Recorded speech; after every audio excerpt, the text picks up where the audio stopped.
अब आप भी जदीद टेक्नोलॉजी से सस्ता जहेज का सामान अपने सामने लाइव बनवा सकते हैं। जब भी क्लाइंट अपना ऑर्डर प्लेस करते हैं हम उनको सारे अपने डिपार्टमेंट्स में विजिट कराते हैं और उनकी प्रोडक्ट दिखाते हैं कि अब आपकी टायर पट्टी भी लग गई है, आपका फॉर्म भी लग गया है। जी हाँ, पाकिस्तानी लड़की ने यूरोप तरस की जदीद टेक्नोलॉजी मुतारिफ करवाकर बड़े बड़े नौजवान कारीगरों को पीछे छोड़ दिया। पहले वुड है उसकी कटिंग होगी, फिर उसकी ड्राफ्टिंग हम करते हैं, उसके टेम्पलेट्स बनाकर प्रोडक्ट की उसके ऊपर कटिंग करते हैं। आपकी कटिंग होगी, चिजलिंग होगी, प्लेनिंग होगी, मैं गो थ्रू करती हूँ कि प्रोपोर्शंस उसके ठीक हैं कि नहीं। फर्नीचर की तैयारी के मराहिल और इसकी कीमत जानने के लिए देखते हैं खुसूसी रिपोर्ट। इस वक्त मेरे साथ निदा इजाज़ मौजूद हैं जो कि फ़र्नीचर डिज़ाइनर हैं और फर्नीचर डिज़ाइन करने के साथ साथ वो फर्नीचर खुद तैयार भी करती हैं। लड़कियां अमूमन हमने देखा डॉक्टर बनती हैं, इंजीनियर बनती हैं, आप जो है वो आपने कारपेंटरी स्टार्ट कर दी, कहाँ से आइडिया आया?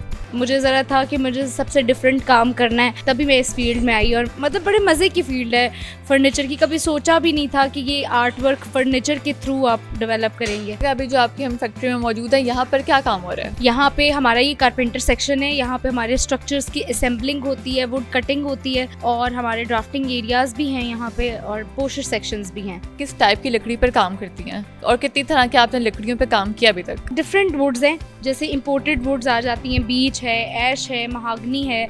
इसके अलावा स्ट्रक्चर्स में जो है वो गिकर वुड का भी इस्तेमाल किया जाता है। तो डिफरेंट वुड्स हैं, इसमें हम शीशम वुड का भी इस्तेमाल करते हैं। अच्छा, डिपेंड करता है कि क्लाइंट की क्या रिक्वायरमेंट है। अगर उनको शीशम में चाहिए तो ज़रा थोड़ा सा एक्सपेंसिव हो जाता है फर्नीचर। और फिर कुछ फिनिशेस हैं जो हम सॉलिड शीशम वुड के ऊपर नहीं लेके जा सकते, लाइक चौकी फिनिश है या फिर डीको पेंट्स हैं, वो फिर हम अगर टॉप पे हमने करना होता है तो वो फिर हम डीको पेंट्स के साथ उसकी फिनिशेस करते हैं। यहाँ पर जो है वो आप किस टाइप का फर्नीचर तैयार करती हैं, मतलब कि सोफ़ाज, बेड सेट? अच्छा, ये डिपेंड करता है क्लाइंट की रिक्वायरमेंट पे। क्लाइंट कभी कहते हैं हमें कि हमें हमारा मॉडर्न हाउस है, हमें मॉडर्न फर्नीचर चाहिए, उनको मॉडर्न स्ट्रेट लाइन में फर्नीचर चाहिए होता है। और कुछ को ऐसा फर्नीचर पसंद होता है कि जिसमें ज़रा फ्लोरल टचेस हों, कर्व्स हों और क्लासिकल थीम हो।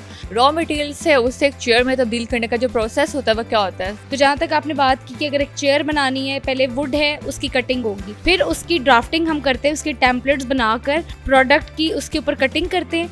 उसके बाद जब एक प्रोडक्ट की जब असेंबलिंग हो जाती है, उसमें डिफरेंट प्रोसीजर्स हैं, लाइक आपकी कटिंग होगी, चिजलिंग होगी, प्लेनिंग होगी। असेंबलिंग के बाद प्रोडक्ट जो है ना वो मैं गो थ्रू करती हूँ कि प्रोपोर्शंस उसके ठीक हैं कि नहीं। अच्छा, हम इधर ड्राफ्टिंग सेक्शन में आ गए हैं तो मुझे बताइएगा यहाँ पे क्या काम हो रहा है? तो यहाँ पे हमारे ड्राफ्ट्समैन हैं, वो अपनी ड्राफ्टिंग करते हैं और इसके अलावा यहाँ पे चेकिंग भी की जाती है, प्रोडक्ट के टेम्पलेट्स के ऊपर काम किया जाता है। जैसे ये एक प्रोडक्ट है, ये एक फायर टेबल है, तो हम उसकी कर्व्स देख रहे हैं कि कितनी लेंथ में और कितनी लंबाई और चौड़ाई है। यहाँ से बेसिकली हमारा काम स्टार्ट होता है, वुड वर्किंग का स्टार्ट होता है, क्योंकि ये जो टेम्पलेट्स हैं उनको मेरे अप्रूवल के बाद ही आगे प्रोसेस किया जाता है। तो जब अप्रूव कर दिया जाता है उसके साइजेस, फिर उसके बाद ये डिपार्टमेंट में चले जाते हैं आर्टिकल्स। अच्छा निदा, मुझे बताएगा कि इस सेक्शन में यहाँ पे क्या काम होता है? जब हमें वुड कटिंग करनी पड़ती है प्रोडक्ट बनाने के लिए, फिर हम इस एरिया में लेकर आते हैं। यहाँ पे हमारे पास बैंड सॉ है, थिकनेसर मशीन है, स्पिंडल मशीन्स हैं हमारे पास। तो वो इस एरिया में बेसिकली हम कटिंग्स करते हैं। कटिंग्स करने के बाद फिर कारपेंटर सेक्शन में जाती है प्रोडक्ट बनने के लिए। निदा, मुझे बताएगा जब फर्नीचर नीचे से तैयार होकर इधर ऊपर आता है उसके बाद आप यहाँ पे कोशिश किस तरीके से करते हैं? सबसे पहले हम क्लाइंट को सिलेक्शन कराते हैं उनकी थीम के अकॉर्डिंग। फिर सोफाज जब यहाँ पे आते हैं तो फिर टायर पट्टी लगती है,